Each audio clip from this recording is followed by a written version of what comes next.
Hi, I am Dave of Dave's Blue Tongue Skinks, and welcome to another feeding video.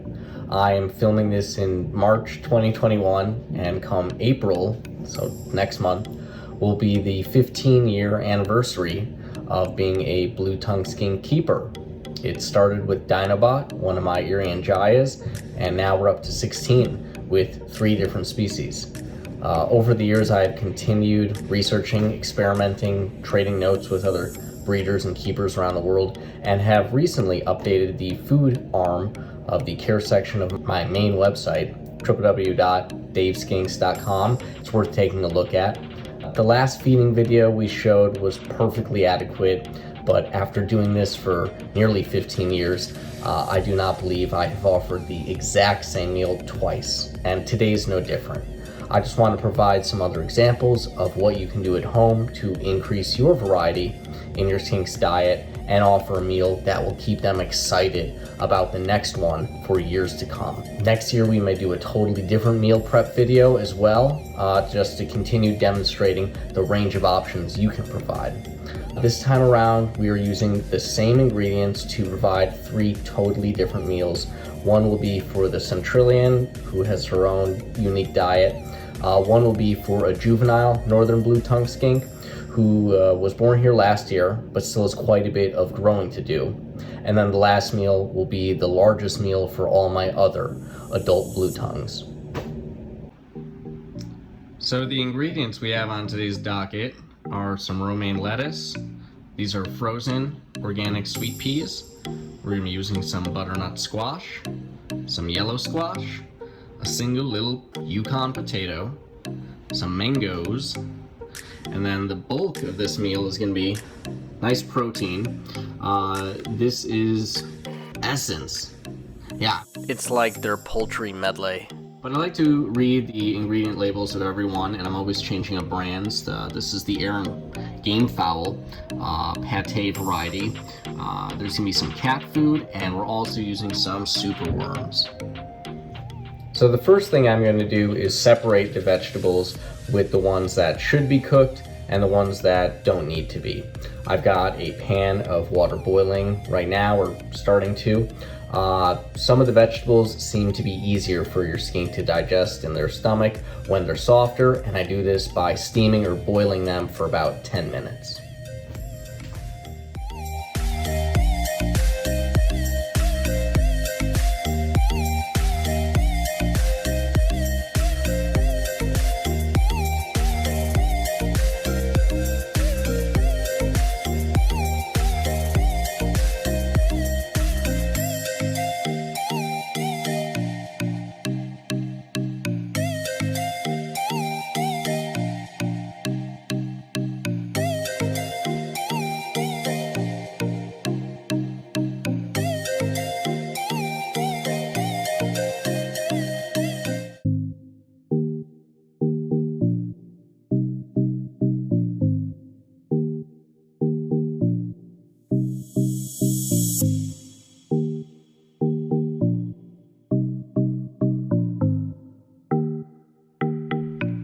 Alright, so we have our vegetable medley right here, and we're going to set that off to the side.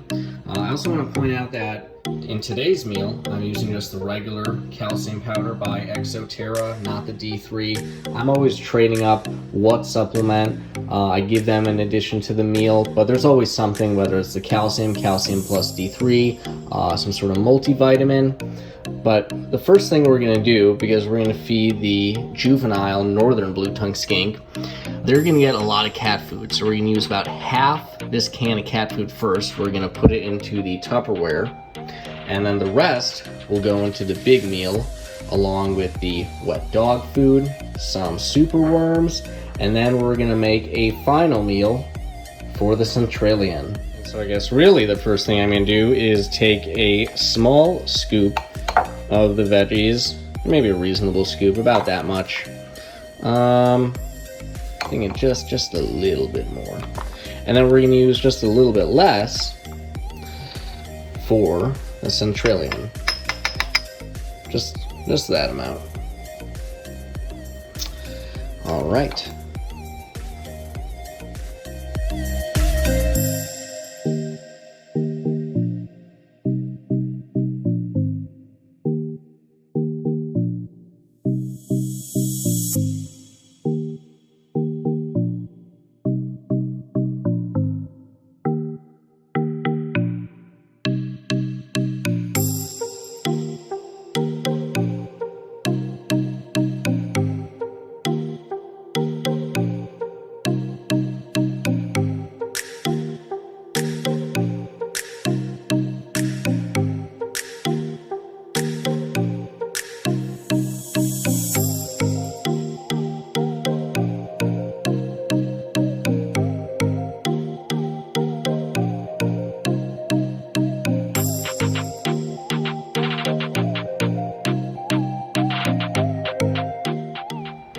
All right, so now we've got our 3 different meals that are prepped. So the Centrillion, their diet's different. So we've got a heavier load of fruit and live insects.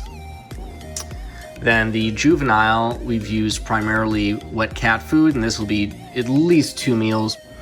And then the rest of everything will be distributed amongst the other 14 blue tongues that we have here. And each one is going to get a meal about the size of their head. So let's distribute and get everyone fed.